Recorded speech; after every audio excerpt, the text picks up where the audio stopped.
Dear Patriots, before the news starts, please subscribe to our patriotic channel by clicking the subscribe button.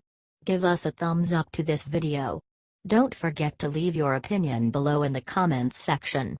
Share the news on Facebook and Twitter so you friends see it. Thank you. That makes Al Franken a sacrificial lamb. Here, watch MSNBC Morn Franken's resignation. Sexual predator Al Franken resigned from Congress. Democrats are attempting to claim that they have taken the high ground because they resign, when there is evidence, and Republicans embrace Roy Moore, who denies the allegations. At the same time, the media puts Al Franken on a pedestal in a way they would never do for a Republican accused of the same thing. Because there's hypocrisy on the Democratic side, it creates a kind of leverage, right? Here are the set of norms that we espouse and the values that we say that we hold. If people aren't living up to them, as they haven't lived up to them, you can call them out for it. The Republican Party, by contrast, doesn't really even purport to hold women in equal esteem, claimed New York Times columnist Michelle Goldberg. MSNBC's Steffi Rule made it even worse. But isn't that disgusting then? That makes Al Franken a sacrificial lamb here, said Rule. If what this does is give Democrats political leverage to say, "We've cleaned house," shouldn't you have? Margaret Carlson wrote a piece in the Daily Beast today where she says Democrats may have moved too quickly, they may have fallen into a Roger Stone trap, said Rule. Roger Stone gave a heads up on Twitter about Al Franken's accuser 12 hours before it happened. The Ethics Committee never got to do their job. So, Democrats in this political maneuver may have just gotten outmaneuvered themselves, said Rule.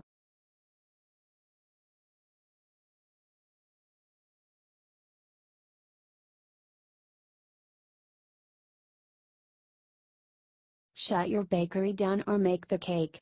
CNN guests spit on religious freedom. Liberals are doing whatever they can to destroy religious freedom. There is a Supreme Court case going on that suggests that a Christian baker must custom design cakes for gay weddings. This isn't just about selling a cake, it is about being forced to create art for something you don't believe in. CNN guest Richard Sherman said you must bake the cake or shut down. But here, what you're doing is you're compelling this baker to use his expertise to create something, him personally to create something, not just sell the cake. He said, "I'll sell you any cake you want to buy in my store. Here, take any cake you want, don't make me create a cake for something I oppose in my religion." Now that is ridiculous. I think he should have made the cake, argued Sherman. But, we're looking at it legally and we're analyzing it legally, and that's his position. Don't compel me to do something that violates my religious belief. He's open to the public, and Avery is right, that's not what the law says, Fred. He's open to the public, said Sherman. I don't think he has the right to do this. Ultimately, I think either shut your bakery down or make the cake. I think that's how it's going to end up. But it's going to go back. I don't think the Supreme Court is going to answer this one, said Sherman.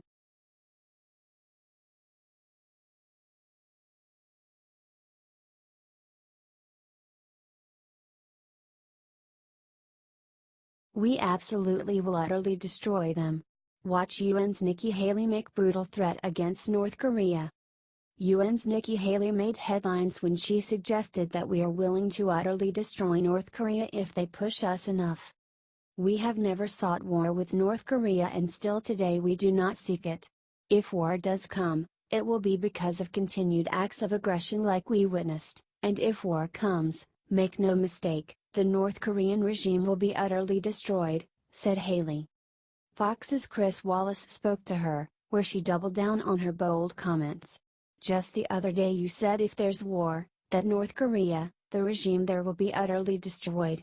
Why such tough talk? Asked Wallace. It's the truth.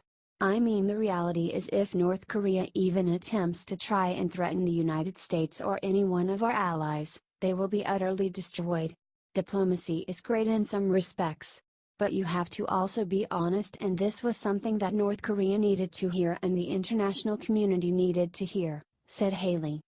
North Korea has pushed the envelope to an extreme level. The United States isn't going to put up with it, and the international community has also rallied around saying North Korea has to denuclearize. But that's just the honest facts.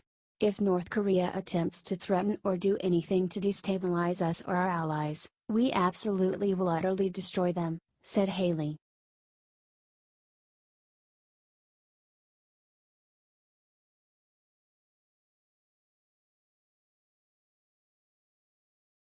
Trey Gowdy eviscerates liberal media for spreading a vicious lie about Don Jr.'s opposition research.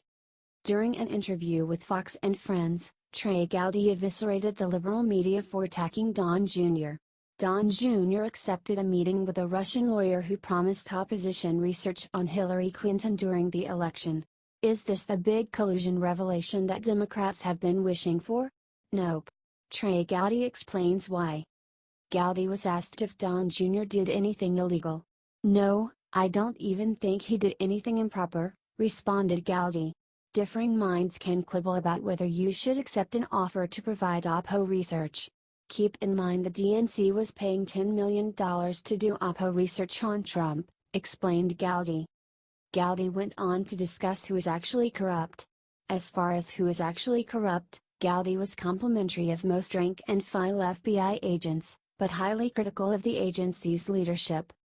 The higher-ups have had a really bad 2 years, said Gowdy. Whose reputations are under assault, not the line agents. Congress should not have to fight with the FBI to access information that we're entitled to. We should not have to threaten contempt of Congress. I want the information we are entitled to be able to do our jobs, said Gowdy. It's not just Strzok, that's the latest. I'm afraid Strzok is not going to be the last. I think there will be other revelations of bias and prejudice and improper conduct from the Department of Justice, so my first question to him is, what are you going to do to repair not Congress's trust but the American people's trust? And that blindfolded woman holding a set of scales, explained Gowdy.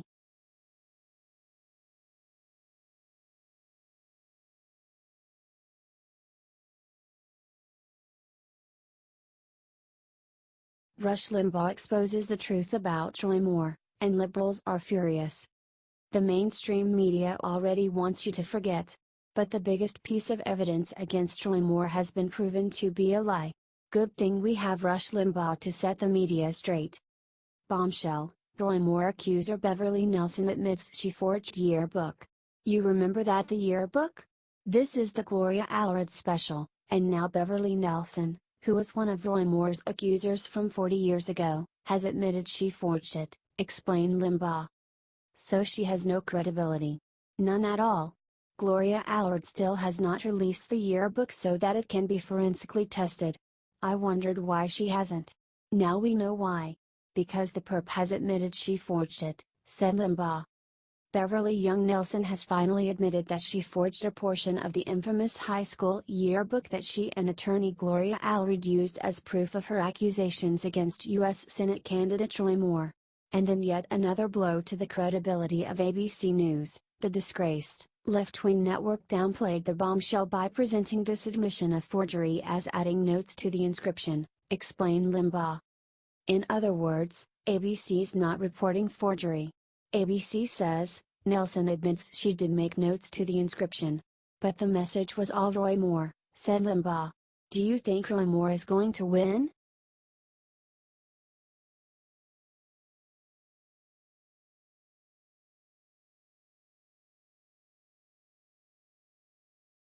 Guess who Joy Behar is blaming for the California wildfires?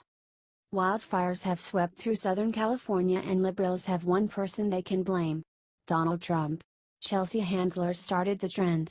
Just evacuated my house. It's like Donald Trump is setting the world on fire. Literally and figuratively. Stay safe everyone. Dark times, tweeted Handler. The View discussed these wildfires and made it all about global warming. Of course. We want to start by saying and telling everyone impacted by the insane California wildfires to do whatever you can to be safe.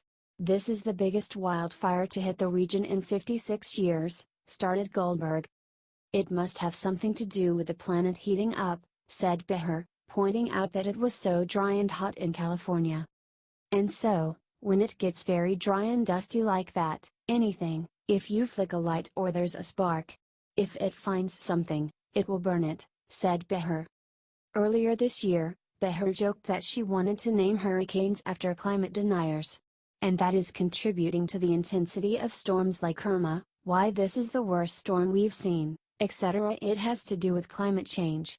People who deny that, they should start all of these hurricanes after Hurricane Limbaugh, Hurricane Pruitt, Hurricane Palin, Hurricane Trump, stated Beher.